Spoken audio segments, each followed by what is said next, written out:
2 દિવસ પહેલાં diamond હોસ્પિટલથી doctor Hareshbhai પાગડારનો phone આવ્યો હતો કે અમારે ત્યાં એક બ્રેન્ડેડ બચ્ચું છે, આપ આવો અને આપણે પરિવારજનોને મળીએ અને અંગદાન માટે સમજાવીએ. હું, અમારા ફાઉન્ડર PM ગોંડલિયા, ડૉક્ટર નિલેશભાઈ કાછડિયા અમે ત્યાં ડાયમંડ હોસ્પિટલ ઉપર ગયા અને જે દીકરી હતી 6 દિવસની એમના પિતા મયુરભાઈને મળ્યા અને એમને અંગદાન વિશે સચોટ માહિતી આપી.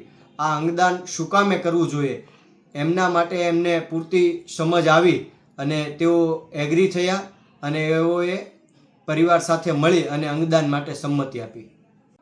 આ 6 દિવસની બાળકીની માતાનું નામ મનીષાબેન છે. મનીષાબેન મયુરભાઈ ઠુમ્મર, જેઓ ઢાંક ગામના ઉપલેટા તાલુકાના રાજકોટ જિલ્લાના વતની છે. તેઓ હાલ સુરત વેલંજા સ્થિત સુખ શાંતિ સોસાયટીમાં રહે છે.